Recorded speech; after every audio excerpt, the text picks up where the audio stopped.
Hai semuanya. Hai teman-teman semua. Hai Salsa. Hai Andy, how are you? Halo, I'm good.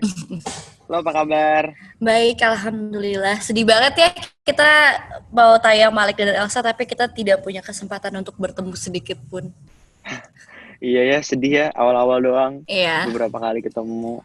Tapi nggak apa-apa, demi kebaikan kita semua dan para penonton, lebih baik menghindari kontak langsung dengan orang-orang. Iya benar. Stay Nanti home. nonton film kita juga di rumah. Tuh. Dipermudahkanlah untuk nonton tanggal 9 Oktober nanti. Iya benar Oke. banget. Lagi sibuk So, apa, jadi Em? hari ini gue lagi baru kelar ada beberapa kerjaan lah. Sekarang lagi istirahat aja di rumah, nggak ngapa-ngapain. Lo lagi ngapain kesibukannya? Lagi prepare diri karena bakal ujian tengah semester next week. Good luck ya. Terima Semoga kasih. lancar, hasilnya bagus. Jadi sekarang kita mau ngapain nih tujuannya? Kita bakal live sudut sore untuk ngobrolin Malik dan Elsa yang bakal bakal tayang tanggal 9 Oktober nanti. Yeay. Wah, 2 hari lagi kita tayang. Iya, woy. Gak kerasa ya. Deg-degan banget Iya, jujur. 2 hari lagi loh. Kayak udah nunggu tiba-tiba 2 hari lagi lusa tayang. Iya. Ya udah, mungkin pasti kan teman-teman ada yang belum tahu nih tentang film kita Malik dan Elsa. Mungkin bisa diceritain dulu Malik dan Elsa ini tentang apa sih sebenarnya? Oke, kalau dari sisi Elsa dulu kali ya. Jadi sebenarnya ini cerita juga simpel banget sih. Ceritanya tuh lebih kayak kehidupan seorang mahasiswa dan mahasiswi yang berkuliah di Universitas Negeri Padang. Dan Elsa ini orang Padang, sedangkan Elsa adalah Malik perantau, Elsa memang orang Minang gitu lah ya. Nah, jadi ceritanya ini singkatnya ceritanya tentang 7 hari perkenalan, pertemuan, dan adventure-nya Malik dan Elsa. Tapi dalam 7 hari itu banyak banget kisah-kisah, drama percintaan, friendship, keluarga yang ada di dalam 7 hari itu. Kayak gitu nggak sih kurang lebih, kalau menurut lo gimana? Itu kan garis besarnya udah diceritain semua.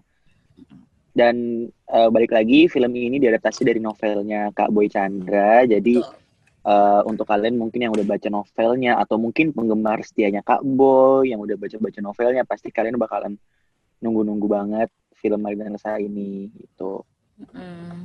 Ini juga udah ada yang komen nih, baca novelnya aja sesuka itu apalagi nontonnya. Wih, asik. Semoga kita bisa memuaskan kalian. Ya, kayak semoga kita bisa berhasil memvisualisasikannya lah gitu kali ya. Semoga kalian nanti bisa enjoy. Nah, terus ada yang nanya syutingnya bener di Padang. Betul? Iya, betul sekali. Syutingnya kita full di Padang. Kita syuting berapa lama ya waktu itu? Kurang lebih hampir 3 minggu kali ya, kurang lebih. Iya, hampir 3 minggu. Dan yang pasti kita makan mulu di Padang. Dan berat badannya jadi naik. Karena makanannya enak-enak semua. Enggak, aja kali, gue enggak. Bohong banget. Padahal gue yang paling membengkak ya. Iya, lo naik banyak banget. Iya, tapi kita tuh bener-bener syuting di Kota Padang karena kita juga mau merubah perspektif sih, karena banyak banget orang yang kayak misalnya kayak aku kan orang Padang, lebih tepatnya aku orang Sumatera Barat, aku orang Bukit Tinggi dan Pariaman, ibu Bukit Tinggi, bapak Pariaman. Tapi masih banyak orang yang salah persepsi gitu loh, kayak orang Padang ya, padahal di Sumatera Barat tuh ada yang namanya Kota Padang, di mana kita syuting emang bener-bener di Kota Padang. Bener-bener di Kota Padangnya. Gitu. Jadi kita emang pengen memperlihatkan kalian kalau Kota Padang aslinya tuh seperti apa. Gitu. Karena banyak banget ya tempat-tempat cantik di sana. Iya benar. Dan kebetulan film kita ini sama persis seperti yang ada di novel. Jadi di novel juga disebutin kalau Malik ini dan Elsa kuliah di Universitas Negeri Padang, dan setnya pun sama seperti di novel. Jadi kita emang benar-benar mau mengikuti hampir 100% dari novel. Gitu. Terus siapa nih yang paling doyan makan? Kalau di lokasi syuting? Dua-duanya masih. Ini yang lucu sih sebenarnya. Kalau gue makan, Salsa juga harus makan. Kalau Salsa makan, otomatis gue juga harus makan. Karena Kita selalu compliment each other. Iya, kayak emang udah pasti gitu loh, kalau Andy pesen makan, aku dibeliin. Kalau aku pesen makan, aku juga pasti beliin Andy. Even Iya ketika udah kayak pasti. Iya, even ketika kayak waktu itu nih gue udah makan malam, jadi kayak kita udah makan malam sebelumnya, terus kita lapar lagi, terus akhirnya aku beli makanan, terus Andy kayak nggak tahu, mungkin lagi he's not in a good mood gitu ya, dia bilang kayak Andy ada makanan gue beliin, terus dia kayak nggak asal gue nggak mau makan, tapi in the end kayak 10 menit 15 menit dia bakal makan makanan itu. Jadi dibilang siapa yang paling banyak makannya atau siapa yang paling doyan makan, kayaknya emang kita berdua sih. Iya. Betul. Dan karena emang kita berdua terus, jadi kalau ngelihat salah satu di antara kita yang makan doang tuh kayak aduh gimana sih gitu. Nggak enak aja ngelihatnya, harus sama-sama makan. Ada yang nanya gimana sih Andy yang bukan orang Minang syuting di sana, dan gimana Salsa sebagai orang Minang syuting di Kota Padang? Seru banget sih, jujur, karena Padang itu kan termasuk menurut gue ya kota yang semuanya serba ada gitu. Gunung-gunung ada, laut juga ada, kuliner juga enak-enak banget. Jadi menurut gue Kota Padang itu kota yang lengkap sih. Syuting di situ seru banget. Gue nggak bosan sama sekali. Malah gue pengennya lama-lama di Kota Padang. Dan ini kan pertama kalinya gue ke Padang ya. Apalagi kita syuting di Padang. Dan kebetulan pas syuting juga kita explore Kota Padang. Kita ke Jembatan Siti Nurbaya, kita ke Teluk Bayur. Bahkan kita ada adegan di kapal juga, di boat gitu. Ada adegan di pantai. Pokoknya kita banyak banget explore kota-kota Padang gitu, dan seru banget sih pengalamannya.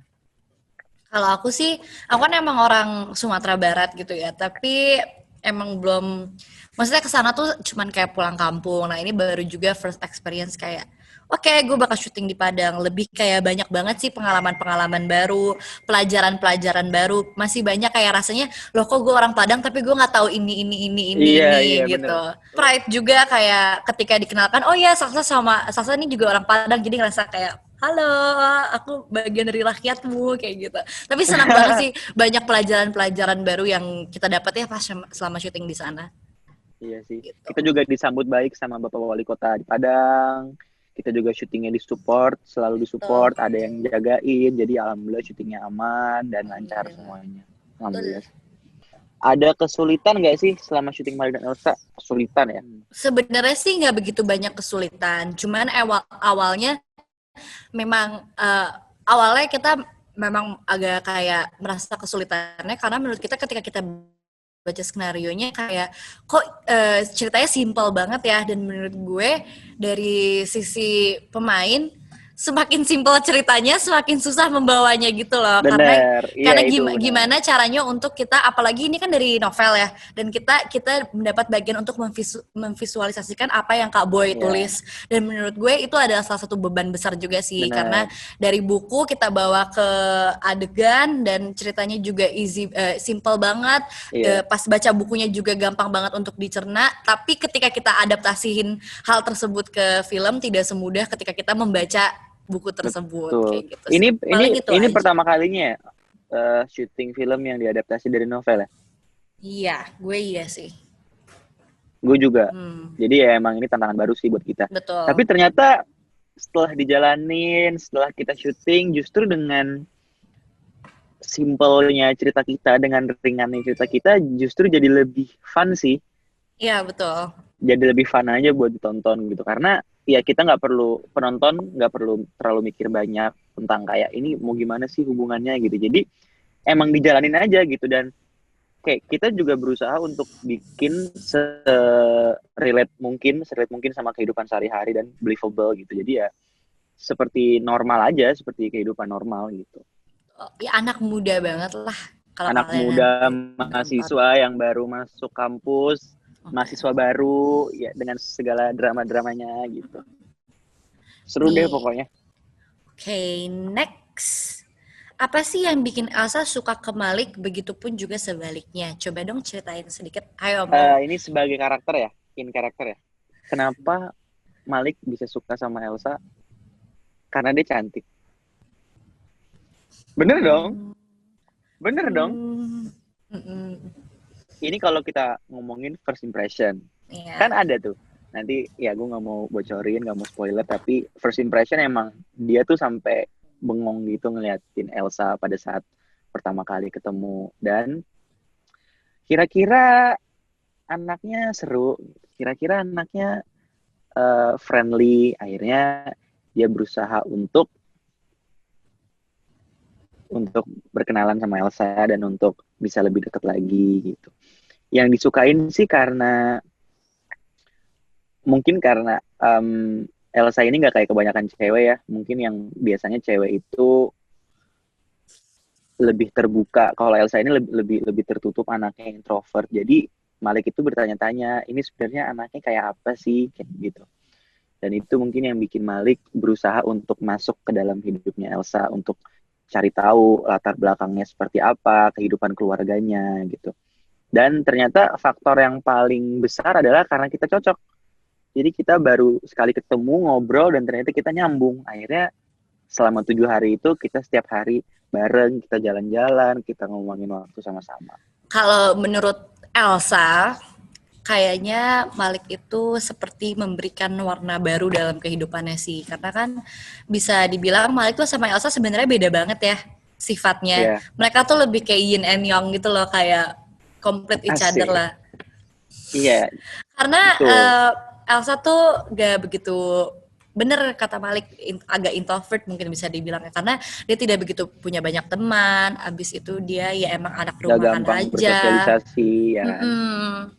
Nah ketika dia ketemu sama Malik, dibawa dengan 1000 adventure-nya Malik, jadi dia kayak menemukan kehidupan baru lah. That I think that's why Elsa bisa merasa nyaman. Tapi kita gak akan bilang apakah Elsa suka sama Malik atau Malik suka as in love gitu ya. Kalian bisa nonton sendiri nanti di tanggal 9. Gitu. Iya, dan uniknya sih kita tuh bener-bener realistis sih. Kita nggak mengada-ngada yang kayak ngebayang-bayangin yang terlalu indah gitu. Kita tetap fokus sama permasalahan di hidup kita gitu. Bagusnya sih menurut gue di situ ya. Jadi mungkin orang yang nonton tuh bakalan kayak, wah gila nih gue banget nih, Malik gue banget nih, Elsa gue banget nih, karena pasti mereka juga ikut ngerasain gitu apa yang kita berusaha untuk kasih lihat. Betul, kayak bener sih, maksudnya Malik kan memberikan warna baru ke Elsa, di mana mungkin Elsa berpikir kayak, duh dia pengen, mungkin bisa dibilang dia ingin jatuh cinta juga, tapi di sisi lain ada faktor yang membuat dia kayak, bener nggak ya merasakan seperti ini? Iya, dan akhirnya kan kita cuman ya udah kita jalanin aja gitu, mau rasanya kayak apa, mau nanti ke depannya kayak apa, dan kita serealistis mungkin gitu. Betul. Seru banget, gak sabar. Iya kok gue jadi gregetan ya. Sama loh, beneran. Kita yang main, kita gregetan juga. Oke, ini ada yang nanya juga untuk Salsa, katanya mengisi soundtracknya ya, boleh ceritain? Iya, jadi alhamdulillah banget dari Falcon minta ke music producer aku, Kartika Iskandar, untuk bikin soundtrack untuk Malik dan Elsa, dan alhamdulillah akhirnya music producer aku bilang, ya kenapa nggak sekalian aja Sal gitu. Akhirnya aku cobain juga first experience gue nyanyiin buat soundtrack. Sekalian juga udah bisa cek ke YouTube-nya Falcon Music Indonesia. Kita udah baru aja. Ya? Udah 1 jam yang lalu. Jadi selamat menonton nanti teman-teman. Tapi enak banget deh di trailer. Itu yang ada di trailer kan? Iya, yang di awal. Enak banget loh, enak banget. Sumpah, terima kasih. Oke, adegan apa yang kalian paling suka? Adegan naik boat, adegan di pantai. Hampir semua adegan sih, adegan traveling, adegan nganterin pokoknya. Semuanya ya? Iya, hampir semuanya sih, banyak momen-momen yang kalau gue yang kayaknya bikin baper gitu. Kalau gue tuh yang pasti di pantai, yang kita ngomongin suatu masalah yang sangat komplikated yang ada di trailer, yang bilang aja kalau kamu gak pacaran karena kamu gak punya uang, di bagian itu gue suka banget. Sama gue senang banget bagian sih, mungkin ini adegan kali ya, adegan dimana gue naik motor, yang dimana gue gak bisa naik motor. Sumpah guys, ini ada cerita lucunya loh tentang si permotoran ini. Jadi aku tuh agak traumatik dengan menyetir motor, karena waktu aku kecil tuh aku pernah kecelakaan kecil lah gitu yang mengakibatkan aku tidak ingin lagi membawa motor. Tiba-tiba di syuting ini aku diharuskan membawa motor. Sampai akhirnya ini kita kasih tahu suatu hal yang lucu ya. Awalnya tuh motornya didorong guys. Jadi cuman kayak gitu doang. Sampai akhirnya sampai akhirnya di tengah-tengah kita syuting aku udah bisa bawa motornya lurus gitu. Tapi kayak yang jagain 5 orang gitu. Ya kan semuanya tepuk tangan. Iya tapi gemeteran. Tapi gak apa, seenggaknya gue berhasil jalan. Tapi itu kayak momen bahagia banget buat gue. Selesai teh kayak semua orang akhirnya bisa bawa motor padahal cuma lurus doang. Ini dengan kesotoyan aku dan kenekatan aku akhirnya pokoknya bisa. Dan ada fakta unik soal adegan yang di motor itu, nanti kalian bakalan kaget deh kalau nonton gitu. Ternyata kayak ya ampun gitu. Ternyata gitu. Iya benar. Seru deh pokoknya. Oke. Sabar. Next. Gimana kalian ngeyakinin chemistry kalian ke penonton pas reading? Apa ada treatment khusus? Silahkan, monggo. Ngebangun chemistry ya. Kita kebetulan reading, kita normal sih sesuai dengan seperti film-film yang lain. Ada reading, ada workshop. Kita juga ada acting coach-nya juga. Kita sama Pak Agus Kencrot waktu itu. Dan kita banyak juga sih, ada games, ada banyak sih kita games. Kita lumayan lama juga sih readingnya dari sebelum Lebaran sampai setelah Lebaran kita masih reading. Dari puasa malah. Dari puasa sampai setelah Lebaran. Menurut gue nggak susah sih bangun chemistry sama Salsa karena kita sama-sama profesional dan Salsa kan orangnya juga sangat profesional dalam pekerjaan. Jadi alhamdulillah itu ngebantu banget buat bangun chemistry. Kita sama-sama ngebuka diri, kita sama-sama belajar tentang karakter satu sama lain. Bahkan kita juga saling koreksi. Kalau menurut Elsa, Malik itu kayak apa. Menurut Malik, Elsa itu kayak apa. Ya kita senatural mungkin lah. Iya, betul. Dan alhamdulillah sih, senang banget sih bisa kerja sama bareng sama Salsa. Dan semoga bisa ketemu lagi di next project. Iya, sebenarnya sih mungkin ada poin plusnya juga di mana kita reading cuman berdua. Jadi sesusah-susahnya kita membangun chemistry, kita harus ngobrol dan mendekatkan diri ke satu sama lain. Karena lawan main gue ketika reading cuman dia doang. Jadi kalau aku menutup diri dan aku gak ngomong kayak ya susah untuk ke depannya kan. Karena gimana pun yang aku lihat setiap hari pas reading tuh cuman Pak Agus.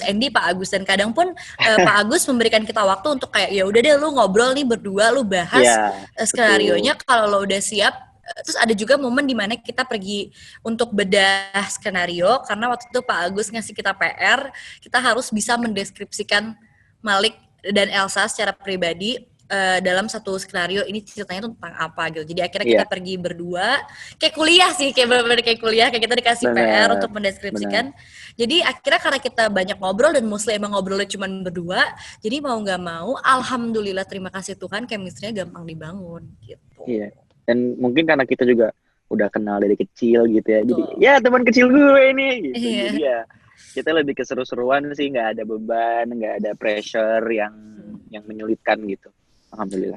Terus kayak aku tuh orangnya sharing banget kan. Maksudnya kayak apa yang aku rasakan, apa yang aku gak suka tuh aku suka langsung ngomong gitu. Dan ketika ada, mungkin misalnya kalau ada yang salah sama Andy atau Andy ada salah sama aku atau aku ada salah sama Andy, kita tuh selalu ngomong. Jadi kayak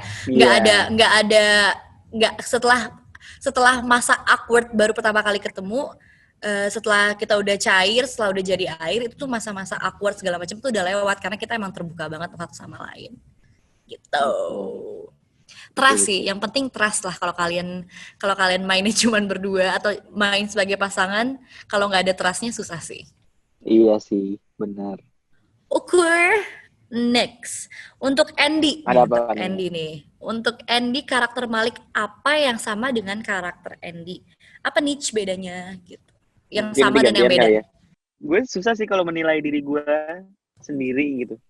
Tapi atau kita switch aja kali ya, kayak gue yang mencari persamaan lo dan Malik. Gitu, kayaknya itu lebih enak biar kita agak nggak kepedean gitu ya.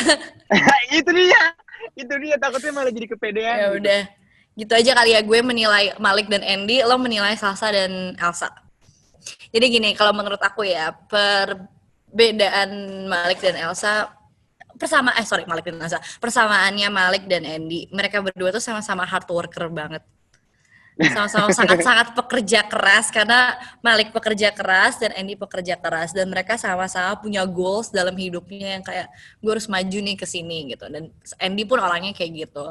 Terus agak cheesy, Andy juga agak cheesy anaknya. Iya, itu ya benar kan? kalau itu. Ya, itu cheesy Terus kalau ego beda, egonya Andy in the real life beda banget sama egonya Malik. Kalau Malik tuh egonya lebih turun lah daripada Andy. Andy tuh agak Hah? Andy di sini, Malik di Serius? sini. Iyalah, beda. Okay. Terus apa lagi ya yang beda? Perantau nggak? Lo nggak perantau kan? Nggak. Ya. Terus ya itulah kurang lebih. Egois nggak egois sih? Andy nggak egois, Malik juga nggak egois. Tapi menurut gue bedanya adalah Malik jauh lebih dewasa daripada Andy Arfian. Tapi Andy bisa sukses memerankan Malik ketika dia ada dalam set. Keren kan pemecahan dirinya Andy. Mantap. Jadi gue gak dewasa ya?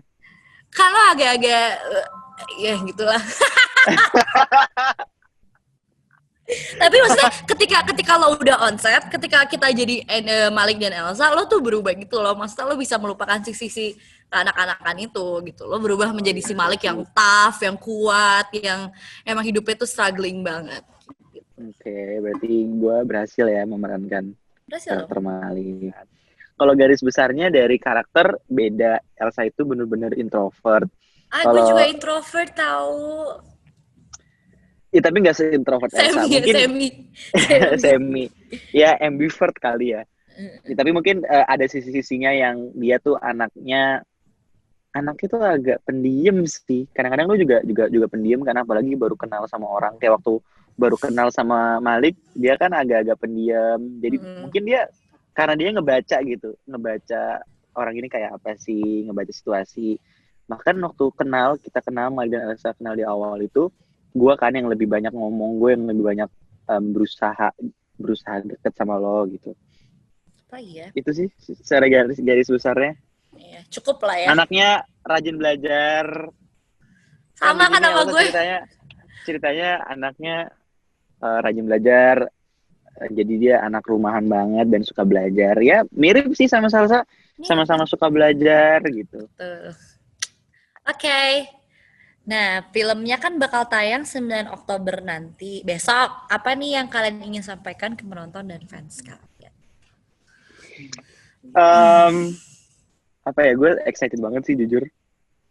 Buat teman-teman semua yang nungguin juga Malik dan Elsa, semoga kalian bisa terhibur dengan adanya film kita ini dan bisa memuaskan kalian. Dan semoga film kita bisa diapresiasi juga sama semua penonton. Dan yang paling penting sih menurut gue, semoga ada pesan yang bisa diambil juga dari film ini dengan cara berhubungan mungkin dengan keunikan karakter Malik dan Elsa sendiri, dengan karakter Malik yang bekerja keras, dengan karakter Elsa yang lebih menjaga dirinya gitu. Pokoknya banyak pesan-pesan yang bisa diambil sih dari karakter Malik dan Elsa. Kalau dari aku sih sebenarnya yang aku harapin cuman semoga kalian bisa merasa nyaman dan senang ketika kalian menonton Malik dan Elsa, karena aku lebih ngerasa kayak film ini udah setahun lalu dan kita awal tahun udah mau tayang, tapi karena situasi global yang yang sedang kita hadapi akhirnya kita nggak jadi tayang. Aku lebih ngerasa kayak akhirnya aku bangga dan aku senang aku bisa memperkenalkan Malik dan Elsa kepada masyarakat Indonesia, dan harapannya semoga kalian bisa enjoy, bisa senang dan bisa mengapresiasi aja sih. Gitu. Dan jangan lupa untuk nontonnya di Disney Plus Hotstar guys. Say no to piracy. Gitu. Ya. Dan semoga bisa memenuhi ekspektasi kalian, karena ini dari tulisan menjadi visual yang mana kemungkinan besar karakternya agak berubah. Mungkin yang kalian bayangin Malik dan Elsa seperti apa, tapi mungkin visualnya berbeda. Tapi pada dasarnya kita berusaha untuk menjadi versi terbaiknya Malik dan Elsa. Betul. Oke, last one nih. Ada nanya, apa nih makanan favorit di Padang? 1, 2, 3. Rendang. Barengan. Nggak sih, kalau gue bukan rendang, jujur gue kayaknya lebih kayak ke soto Padang. Kayak gitu-gitu sih. Karena soto Semuanya Padang. sih. Iya, soto Padangnya, aku tuh jarang banget gitu loh nemuin soto Padang di Jakarta yang seenak kalian nemuin soto Padang Bener. di jalan Bener. gitu. Iya. Ingat banget sih gue juga. Tapi Lagi, semuanya enak. Makanannya iya, rendang, ayam pop. Bahkan batagornya aja enak loh. iya asli kangen banget Enak lagi banget. jujur. Aduh, Semuanya enak. terus Kopinya enak. ya guys, aku mau cerita lagi tentang si kopi ini lagi. Jadi kita tuh punya tempat kopi favorit kita di sebelah hotel.